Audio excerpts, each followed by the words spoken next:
పేతురు రాసినటువంటి మొదటి పత్రిక 1వ అధ్యాయం 18-19 వచనాలు.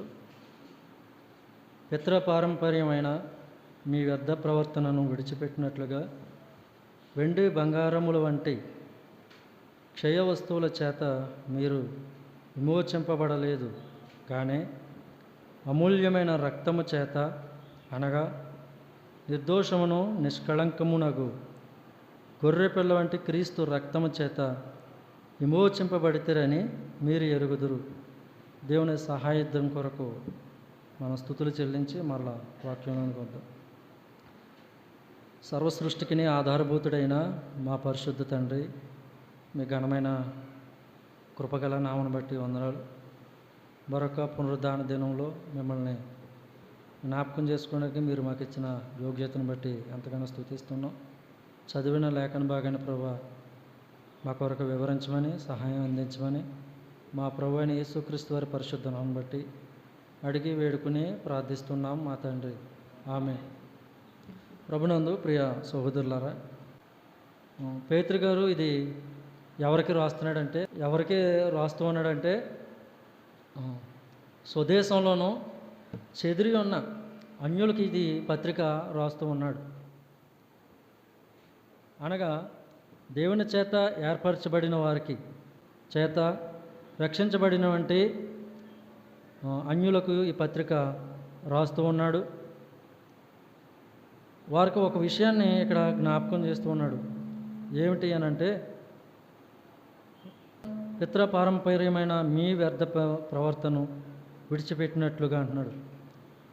పితృపారంపర్యమైన మీ వ్యర్థపట్నం, ఒకప్పుడు వీళ్ళు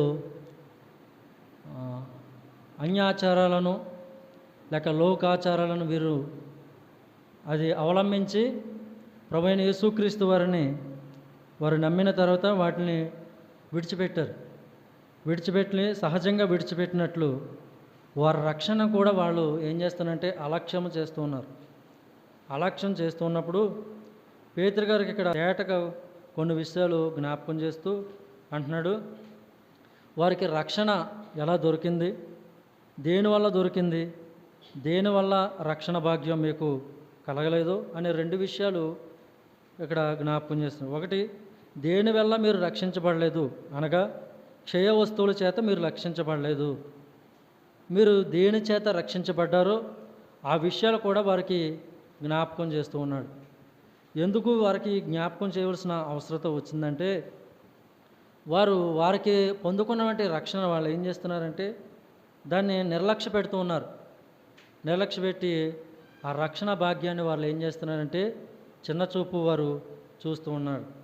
అయితే ఇక్కడ పేతురు గారు రెండు వస్తువులను ఇక్కడ జ్ఞాపకం చేశారు. ఏమని జ్ఞాపకం చేశారంటే అన్నాడు, వెండి బంగారములు వంటి క్షయ వస్తువుల చేత మీరు విమోచింపబడలేదు అని అంటున్నాడు. వెండి బంగారము ఈ రెండు కూడా క్షయ వస్తువులంట. క్షయ వస్తువులు అంటే అవి ఎప్పటికైనా పాడైపోతాయి. బంగారము, వెండి ఇవి ఎప్పటికైనా సరే అగ్నికి అవి కాలిపోతాయి. కొన్ని దినాలకి తుప్పుపట్టే అవకాశం ఉంది. అవి క్షయమైనవి, అవి అక్షయమైనవి కాదు, అవి క్షయమైనవి, అవి పాడైపోయి అంటూ అలాంటి వస్తువుల చేత, అలాంటి లోహముల చేత మీరు రక్షించబడలేదు. మరి దేని చేత మీరు రక్షించబడ్డారంటే అమూల్యమైన రక్తం అన్నాడు. అలాగైతే మరి వాళ్ళకి ఈ వెండి బంగారములు అంత ఇలువ లేని అయితే వారికి ఎందుకు జ్ఞాపకం చేయవలసిన అవసరత ఇక్కడ వచ్చింది పేతురు గారు? మరి అవి క్షయమైపోయినవి, వాటితోటి ఎందుకు వీళ్ళని హెచ్చరిస్తూ ఉన్నాడు అని అంటే, ఒకటి, వెండి ప్రస్తుతం మన మనుగడలోనూ బంగారానికి ఎక్కువ విలువ ఉంది, కానీ అబ్రహాం కాలం దినంలోనూ ఈ వెండికి ఎంతో ప్రాధాన్యత ఉంది. వెండికి ఎంతో ప్రాధాన్యత ఉంది. ప్రారంభంలోనూ వారి ఆస్తి ఏంటంటే గొర్రెలు, గొడ్లు, ఇవి వారి ఆస్తి. దాని తర్వాత వారు వాడుకలోకి వచ్చిందంటే వెండి కనుక వెండి అప్పట్లోనూ అది చాలా విలువైనది. ఆ వెండి చాలా విలువైనది. బంగారం కంటే, వజ్ర వైడూర్యాల కంటే అది చాలా విలువైనది. అందును బట్టి అబ్రహాము యొక్క స్థితి, ఎలియాజరు బెతియేలు దగ్గర అదే జ్ఞాపకం చేస్తాడు. నా యజమానుడు గొర్రెలను గొడ్లను వెండి బంగారము కలిగినటువంటి వాడు అని అంటున్నాడు. మరి రెబ్కాకి వివాహ కార్యక్రమంలో మొట్టమొదటిగా ఆమెకు తొడిగింది ఏంటంటే వెండి ఆభరణాలు అక్కడ ఆమెకి ధరించారు. యోసేపును సహితం వారు అన్నాదమ్ములు అప్పగించినప్పుడు దేనికి అప్పగించారంటే మరి ఇంచుమించు 20 తులముల వెండికి ఆయన అక్కడ అప్పగించారు. ఇశ్రాయేల్ ప్రజలు కూడా వారు ఐగుప్తు నుంచి మరి వారి ప్రయాణం ప్రారంభించినప్పుడు కూడా వారు ఏమి ధరించారంటే వెండిని ఆభరణాలుగా చేసుకుని ధరించారు. బంగారం అయితే ఇప్పుడు ప్రస్తుతం మనుగడలో ఉంది, కానీ ఆ తదుపరి మనుగడలోకి వచ్చింది. కానీ ప్రారంభంలోనూ వెండి అత్యధికమైన విలువైనది. యేసుక్రీస్తు కాలము వచ్చేంత వరకు కూడా ఈ వెండి మనుగడలో ఉంది, వాడుకలో ఉంది ఎక్కువగా. యోధా కూడా మరి 30 వెండి నాణెములకు యేసుక్రీస్తు వారు నమ్మారు. కనుక మనం ఒకటి జ్ఞాపకం చేసుకోవాలి, వెండికి ఎంత ఆ రోజులో విలువైన ఉందో జ్ఞాపకం చేసుకోవాలి. ఆ తదుపరి బంగారం మనుగడలోకి వచ్చింది. బంగారం తరువాత అది విలువలోకి వచ్చింది. ప్రస్తుతం ఇప్పుడు బంగారం ఇంచుమించు 1 గ్రాము 4,000-5,000 లోపు ఉంది గ్రాము. వెండి ఎంత ఉంది? ఇంచుమించు 950 రూపాయలు ఉంది 1 తులం. అంటే చూడండి ఎంత వ్యత్యాసం వచ్చిందో. బంగారానికంటే ఆ రోజుల్లో వెండికి విలువ ఉంది. అందుచేతను అంటున్నాడు, మీరు వారి దృష్టిలోనూ వెండి ఎంత విలువగా ఉందంటే ఇక్కడ జ్ఞాపకం చేస్తున్నారు. వారి దృష్టిలో వెండి బంగారం చాలా విలువగా వారు చూస్తూ ఉన్నారు. అందుని బట్టి దాన్ని సాదృశ్యంగా పెట్టి అంటున్నాడు, మీరు వెండి బంగారం వంటి క్షయ వస్తువుల చేత మీరు విమోచింపబడలేదు అని అంటున్నాడు. అంత మాత్రమే కదా అంటున్నాడు.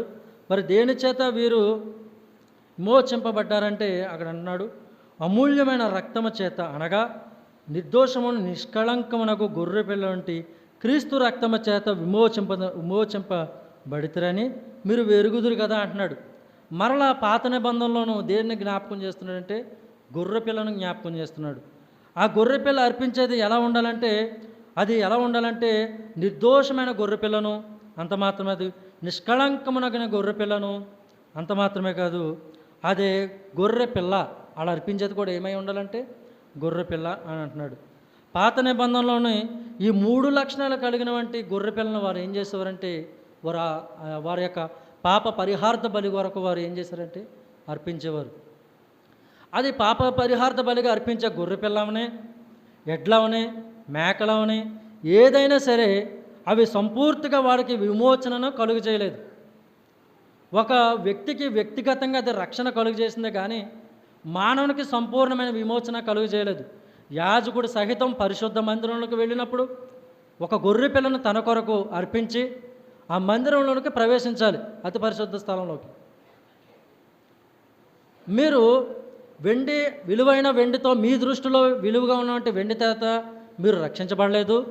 అంత మాత్రమే కాదు, తాత్కాలికంగా రక్షణ కలుగు చేసిన వంటి గొర్రెపిల్ల రక్తము చేత మీరు విమోచింపబడలేదు అని ఇక్కడ అంటున్నాడు. అమూల్యమైన రక్తము చేత, అనగా నిర్దోషమును నిష్కళంకమునకు గొర్రెపిల్ల వంటి క్రీస్తు రక్తము చేత మీరు విమోచింపబడుదురని మీరు ఎరుగుదురు కదా అని అంటున్నాడు. అలాగైతే వారికి ఏమి అవసరమయ్యింది? వెండి అవసరమైందా? వారికి వెండి అవసరం లేదు, అది వారిని రక్షించలేదు. బంగారం రక్షించిందా? అది వారిని రక్షించదు. మరి అలాగైతే గొర్రెపిల్ల రక్షించిందా? గొర్రెపిల్ల రక్షించలేదు. మరి ఎందుకు ఇక్కడ గొర్రెపిల్ల వంటి క్రీస్తు రక్తము చేత మీరు విమోచింపబడితే అది వాళ్ళకు అలంకార రూపంగా వాళ్ళకి చెప్తూ ఉన్నాడు. అలంకారం రూపం అంటే ఉదాహరణకు ఒక బాబుని చూడండి, వీళ్ళ అమ్మలాగా లేదంటే వీళ్ళ నాన్నలాగా ఉన్నాడని ఏం చేస్తారంటే ఒక అలంకారం రూపంగా అర్థం కావాలని అక్కడ ఏం చేస్తారంటే తెలియజేస్తారు. అలాగే ఇక్కడ పేతురు గారు కూడా అక్కడ ఉన్నటువంటి చెదిరి ఉన్నటువంటి విశ్వాసులకు వారికి దొరికిన రక్షణ భాగ్యం ఎలాంటిదో తెలియజేస్తూ, మీరు వెండి బంగారం అంటే క్షయ వస్తువుల చేత నశించిపోయేవే ఆ యొక్క వస్తువుల చేత మీరు విమోచింపబడలేదు. అలాగే పాత నిబంధనలో మీ పితరులు చేసిన వంటి గొర్రెపిల్ల రక్తం చేత మరి మీరు విమోచింపబడలేదు. కానీ మరి దేని చేత విమోచింపబడ్డారంటే అక్కడ అంటున్నాడు, క్రీస్తు రక్తము చేత విమోచింపబడితేరని మీరు ఎరుగుదురు కదా. మీరు క్రీస్తు రక్తము చేత మీకు కలిగిన భాగ్యం, దేని చేత మీరు విమోచింపబడ్డారంటే మీరు క్రీస్తు రక్తము చేత విమోచింపబడితిరి అంటున్నాడు. అలాగైతే పాత నిబంధనల కాలంలో కూడా వెండిని వారు విమోచనార్థముగా విడుదలకు ఉపయోగించేవారు. పాత నిబంధన కాలంలో 2 గొర్రె పిల్లను కూడా వారు వినియోగించేవారు.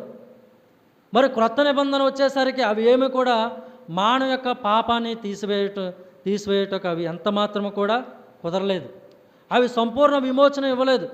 యేసుక్రీస్తు కాలం నాటికి సహితం కూడా బలులు అర్పించడం కూడా జరిగింది. అవి సంపూర్ణమైన విమోచనను వారికి అనుగ్రహించలేదు. అలాగైతే వీరి కొరకు మరి ఏ రక్తము ఉపయోగించవలసిన అవసరత వచ్చింది, లేదంటే మన కొరకు ఏ రక్తము మనల్ని విమోచించిందంటే ఇక్కడ అంటూ ఉన్నాడు, క్రీస్తు రక్తము చేత విమోచింపబడుతురని మీరు ఎరుగుదురు అంటున్నాడు. అందుకనే హెబ్రీ పత్రుడు అంటాడు, మీరు ఎడ్ల యొక్క మేకల రక్తము చేత మీరు విమోచింపబడలేదు అని అంటాడు. మరి విమోచింపబడితే హెబ్రీ పత్రిక 9:15 అంటాడు, మీరు యేసుక్రీస్తు యొక్క స్వరక్తము చేత ఒక్కసారే పరిశుద్ధ మందిరంలో ప్రవేశించాడని యేసుక్రీస్తు వారిని జ్ఞాపకం చేస్తున్నాడు. కనుక నూతన నిబంధనలైన విశ్వాసులకి ఏమీ అవసరమై ఉన్నదంటే యేసుక్రీస్తు యొక్క రక్తము మనకి సంపూర్ణ విమోచన కొరకు అది అవసరమై ఉన్నది.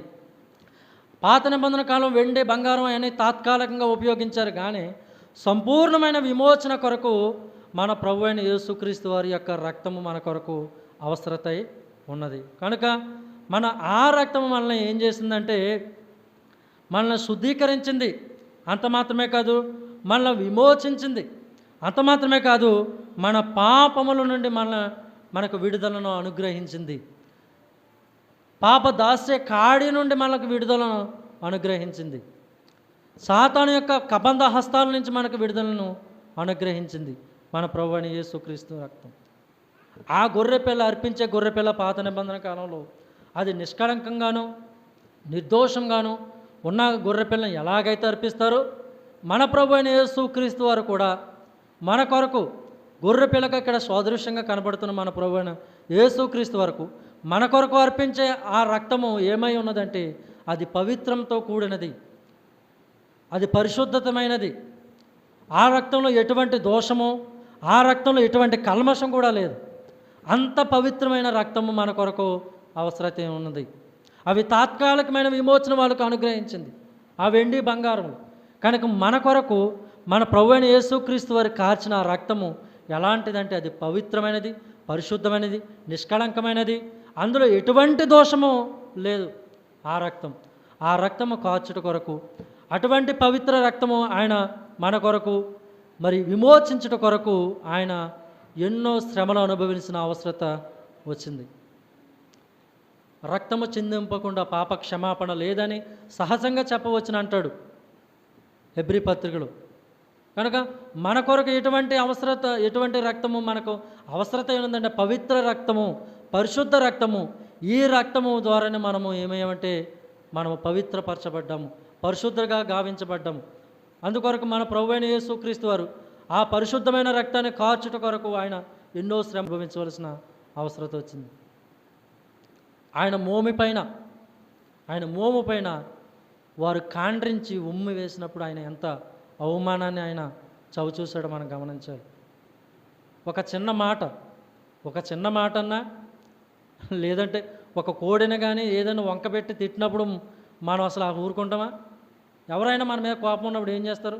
ఒక్కొక్కళ్ళు వారు లోపల ఉన్నంటే కోపాన్ని ఆపుకోలేక ఏ కోడినో ఏదంటే వేరే వస్తువును ఏదోటి వ్యక్తులను అడ్డం పెట్టుకుని తిట్టినప్పుడు మనకెంతో బాధ కలుగుతుంది. ఒక మాట అంటేనే నీవు నేను పడము. అలాంటిది ప్రభువైన యేసుక్రీస్తు వాడు అభిషిక్తుడంటే దేవుని యొక్క అభిషిక్తుడంటే దేవుని యొక్క ఏకైక కుమారుడు, దేవుని యొక్క ప్రేమ కుమారుడు, దేవుని యొక్క రొమ్మున ఆనుకున్న కుమారుడు, దేవుని యొక్క ప్రేమను పొందుకుంటున్న కుమారుడు, పరిశుద్ధుడైన కుమారుడు. ఆ కుమారుడు మోమిపై తన సొంత జనులే మరి ఆయన మోము పైన ఉమ్ము వేశారు, అవమానాన్ని భరించాడు. అంత మాత్రమే కాదు, కానీ ఆయన చెంప వెంట్రుకలను మరి వారు చేతితో పట్టి లాగినప్పుడు ఆ ఒక మాంసపు ముద్ద మరి బయటకు వచ్చిన మనం గమనించవచ్చు. ఒక వెంట్రుక లాగి చూసినట్లయితే మనం తట్టుకోలేం. అలాంటిది వారు వెంట్రుకలను పట్టుకొని ఆమె మోము పైన మరి లాగినట్టు గ్రడ్డం మీద మనం గమనించవచ్చు. ఎంతో బాధను శ్రమను అనుభవించారు. ఆయనకు ఉపయోగించినది కూడా ప్రతి వస్తువు కూడా, ఆయన శిక్షించే ప్రతి వస్తువు కూడా చాలా ప్రత్యేకంగా చేశారు వాళ్ళు. రోమిన్స్ అంటే ఏదో మరి మనలాంటి అధికారం కలిగిన వంటి వారు అని అనుకోకండి. వారు బహుకూరులు. వారి గురించి చరిత్ర చదివినప్పుడు నేను ఎంతగానో విస్మయం ఉంది. వారు శిక్షించే శిక్షలు మరి ప్రపంచంలో ఎక్కడ లేని విధంగా ఉంటాయి వాళ్ళ శిక్షలు. అలాంటి కఠినులు మరి స్వంత జనులే యేసుక్రీస్తుని సిలువ వేయమని అప్పగించారు. మన సొంత జనులే ఎవరైనా మనల్ని ఏదైనా మాట పట్టుకోలేరు. అలాంటిది మన ప్రభువైన యేసుక్రీస్తు వారిని తన సొంత జనులే మరి తృణీకరించి మరణానికి అప్పగించినప్పుడు ఆయన హృదయం ఎంతగా మరి అల్లాడిపోయి ఉంటుంది. ఆయనకు ఉపయోగించిన కొరడ, ఆ కొరడ సామాన్యమైన కొరడ కాదు, కానీ అది ఆ కొరడాకి ఆ కొరడాకి తాడు ఉంటుంది. దానికి కొన్ని తాళ్ళు ఉంటాయి. ఒకటే తాడు, దానికి ఎదర ఆ కొరడా చివర కొన్ని తాళ్ళు ఉంటాయి. ఆ యొక్క కొరడాకి అది ఎలా ఉంటుందంటే పదునైన కొంకెళ్ళు. అంటే మీకు బాగా అర్థం కావాలంటే ఇప్పుడు కోడి పందాలకు ఉపయోగిస్తారు చూడండి. ఆ కోడి పందానికి ఉపయోగించినప్పుడు ఆ కాలుకి ఎలాగైతే కడతారు చూడండి, మీరు ఎప్పుడైనా చూసారు లేదు. అది ఒక్కసారి మరి ఆ అవతల కోడిని ఢీకున్నప్పుడు అది ఎక్కడ ఢీకుందో అక్కడ తుత్తునీలుగా అయిపోతుంది.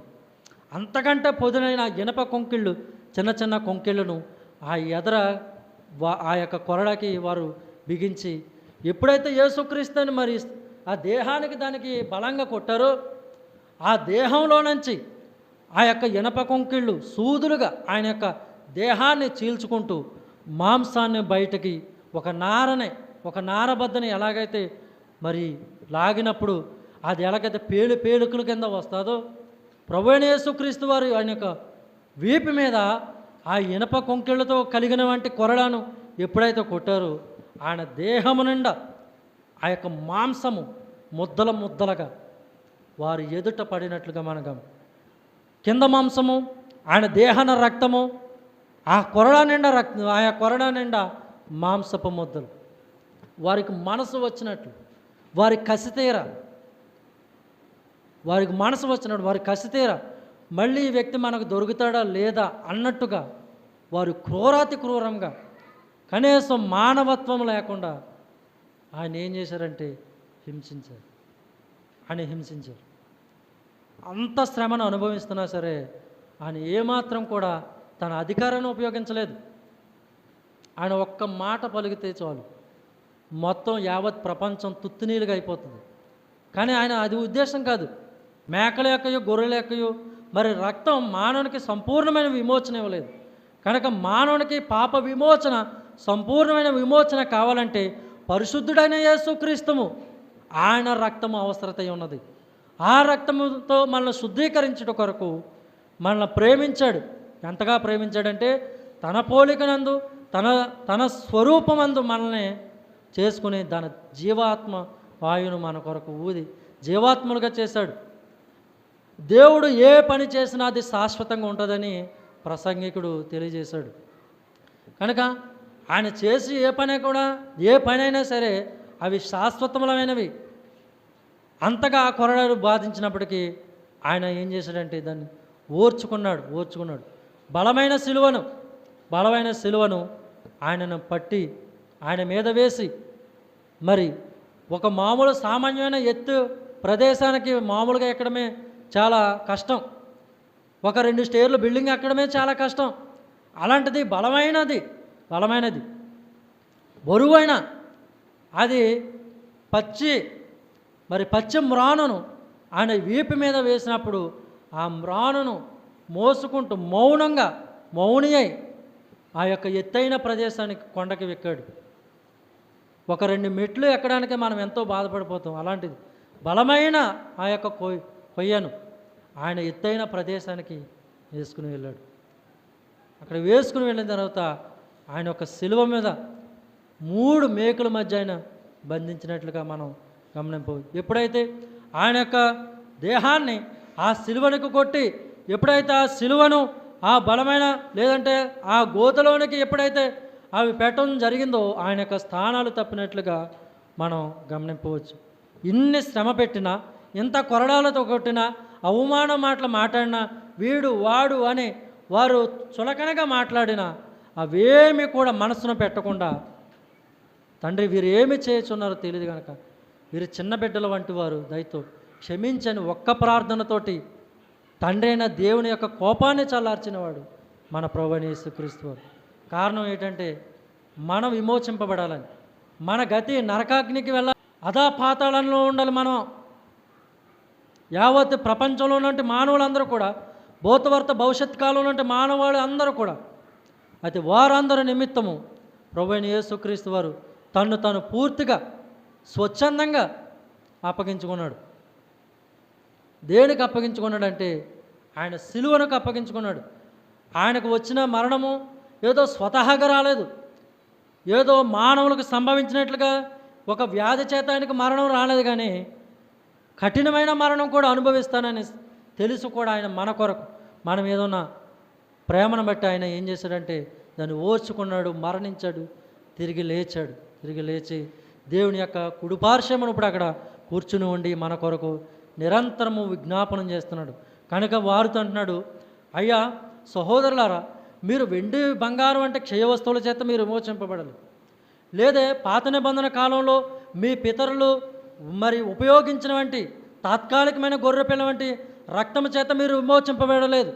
మీరు అవి మీ దృష్టిలో విలువైనవి, కానీ అంతకంటే విలువైనది.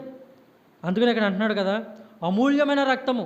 ఇవేమీ కూడా మరి మీ దృష్టిలో వెండి విలువైనది కదా, ఇవేమీ కూడా దానికి యేసుక్రీస్తు వారి యొక్క రక్తానికి అది సాటి కాదు. అంతకంటే విలువైన అమూల్యమైన రక్తము చేత మీరు విమోచింపబడతారు కదయ్యా. కనుక మీరు ఆ రక్షణను మీరు నిర్లక్ష్యం చేయొద్దు.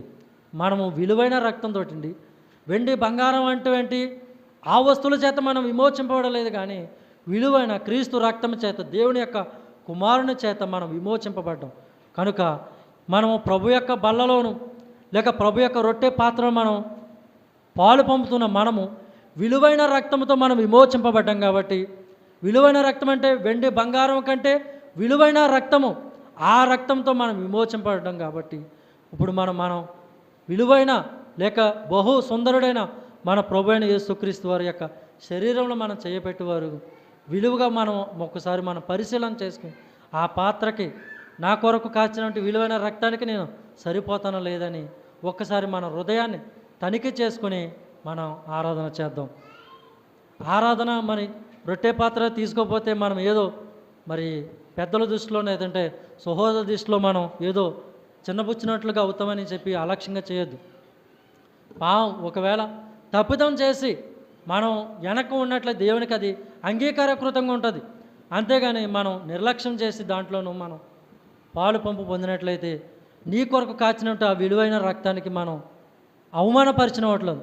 కనుక మనం అవమానపరచగా ఆ రక్తాన్ని మనం జ్ఞాపకం చేస్తూ ఆయన విలువగా ఆరాధించాలని ప్రభువైన యేసుక్రీస్తు వారి పేరట మీకు జ్ఞాపకం చేస్తూ ఈ మాటలు ముగిస్తున్నాను. మీ అందరికీ దేవుని పేరట వందనాలు.